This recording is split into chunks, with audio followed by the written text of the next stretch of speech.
Welcome back. Well, Brexit has this week been delayed by another 6 months, and our next guest is today urging the Prime Minister that she should now be prepared to leave the EU without a deal. We're joined now by the former Conservative Party leader, Iain Duncan Smith. Thank you very much for being on the show. So what's your reaction then to this delay? Well, I think it was very interesting. So I haven't seen a lot of stuff from constituents coming in from the beginning, but it was on the 29th, when we didn't leave, that's when this has all gone wrong.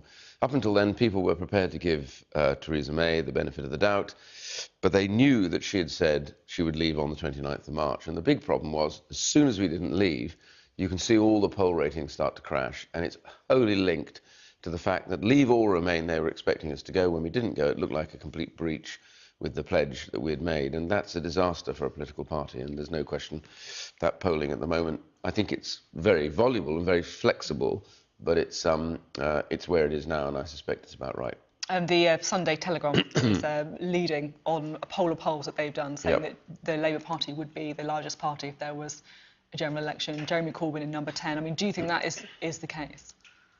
Well, you know, this is 3 or 4 years out from the next election, and therefore there's a lot to go. So I just cannot conceive the British public with Jeremy Corbyn's background and a party that is marred in charges of anti-Semitism and really ghastly misogyny and various other problems that they've got going on, a man who backs the Venezuela dictator who's been murdering his own people. All of these things will come home to roost. But I mean, the problem is, Jeremy Corbyn will probably dispute with some of the he may pictures that you're dispute it or not, there. but he stands charged with supporting Maduro when the rest of the world says Maduro must go in Venezuela. But, you know, it's a kind of Marxism.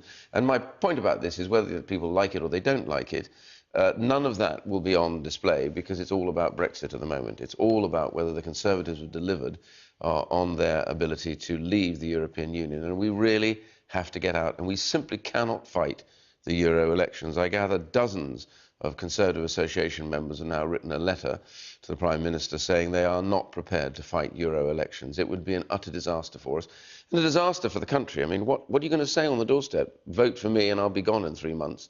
It doesn't make any sense. Will you campaign in the European elections? Well, you know, I always campaign for Conservative candidates, but I absolutely do not want to campaign on the Euro election ticket, which would be almost impossible to justify. And I think the public will ask, why are we going to spend 109 million plus and add another billion a month to that by being full members of the EU when we could have left and we should leave. So I think the date isn't October at all. The date is the key moment in May when we have to put up electoral offices. If we don't put those up, then we're leaving before the end of June. According to the polling today, your seat is one of the ones that's high risk. Well, you know, I have a seat that is marginal, like a lot of colleagues do, and we're fighting very hard. We haven't seen a massive change in that, I have to tell you, but notwithstanding that, I think it's important for us to recognise across the board the idea of a government run by Jeremy Corbyn with all those Marxist policies is just going to be a disaster for the United Kingdom. So you think your seat, it would be us lit in? You think? No, I think I'll hold my seat because I believe I've been clear and straight with my electorate since the day I was elected, and they know my views on this, and they know my views on a whole range of other issues, which I've been very clear about. Social justice, set up the Centre for Social Justice, and very keen to see the worst off improve their lives in the best way possible, and that's lots of changes needed to our policy process at the moment. But the reality is, you know, here we have this irony that the economy has a current account surplus. We have the lowest unemployment, the highest employment, the lowest youth unemployment, literally for decades. The economy is now seen as a very, very good investment by external people who are holding back because of Brexit. With all of those, and with the deficit down to 1%, we should be romping home in the polls. Why are we not? Because the one thing the public at the moment fears is that we haven't delivered on our word, which was to leave on March the 29th. Now, we keep extending, but extension, I've always said, is political death. We have to make a decision. Either they're prepared to modify their agreement, which is the biggest problem is the backstop. You know, this idea of trapping Northern Ireland. Well, I went and saw them the other day. I think there is some scope for some further discussions about alternative arrangements. Why? What?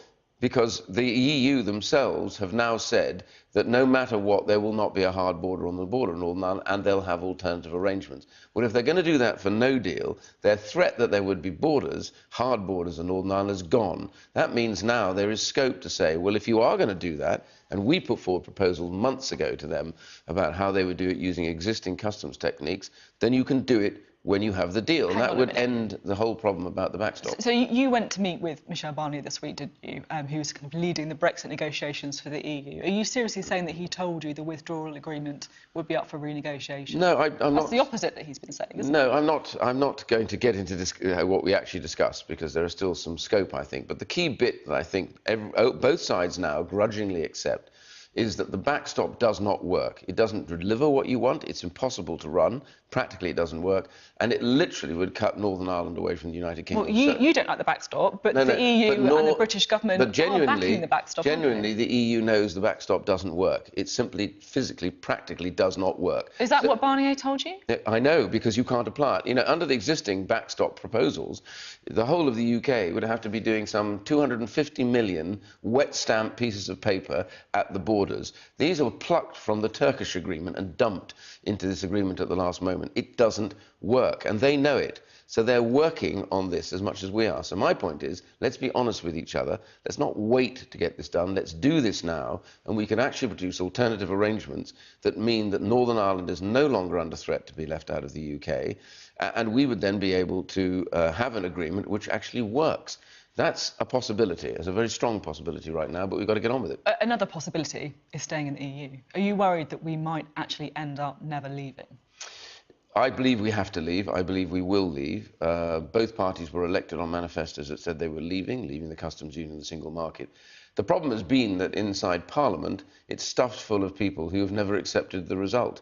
The problem has really been, and in a sense Mrs May made this clear, it's about those in Parliament who are doing their level best, and some of them are my party, to actually frustrate and stop Brexit. Including some people, though, who support Brexit, who refuse to vote for the deal. Well, the real problem has been that there is this concern that what we do is we allow a foreign power to interfere in the United Kingdom and carve one section of the United Kingdom out, what they call UK-NI, which would be in a completely separate world from that of the UK, with borders between the UK and Northern Ireland. That's intolerable. I mean, you know, nobody voted for that. We voted to leave clean as a United Kingdom, and I think we simply have to do that. And I really urge the Prime Minister to be very clear with them. We're not fighting the European elections. Any idea of doing that is disaster. If we make that clear today and say we are going to leave deal or no deal before the Euro elections, then I think the public will start to snap back and say, OK, these people mean business, and when we do it, that's the moment when we'll end all of the nonsense from these other peripheral parties like UKIP and the Brexit Party and the Tiggers. Don't tell Anna Soubry. Don't worry, she's left the studio now. Just while we've got you, you've called on Theresa May to set a date for her departure. When do you think that date should be? Well, I know that the Prime Minister's already said she's going. She said she would go as and when the agreement was ratified, which was looking at around about May, June. I think those dates still stand. I think that what the Prime Minister has to do is aim everything now towards departure before the Euros, which would then allow her to step away, having done what she said she would do, get the UK out of the European Union one way or the other, and then we can have another leadership election and pick a new leader, which is the way that it has to be. She's accepted and agreed that, but I think that now needs to be set down. As I say, there are lots and lots of chairmen out there who do not want to fight the European elections, and lots who are fighting the May elections right now, who are really upset and concerned that they're going to have a backlash in what is a very important local election. So there could be a grassroots revolt, if you like.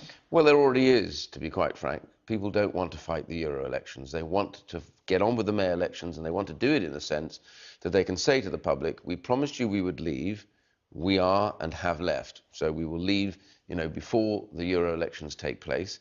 That is the key position to be. And by the way, I have real concern with some of my colleagues going out lauding Jeremy Corbyn and saying somehow, you know, we agree with quite a lot, or in all of this. We used to say that he's not fit for government. My view is he's not fit for government, and nor are his policies, which would wreck the economy. We need to be very clear that in the course of this, we don't end up letting Jeremy Corbyn dictate to us that we stay in a customs union or we have some kind of second referendum, or for that matter, we are aligned with the European single market. All of that, given to us by Jeremy Corbyn, is a recipe for disaster. OK, sounds like you're ready to fight that election, certainly. Iain Duncan Smith, thank you very much for coming on the programme this morning.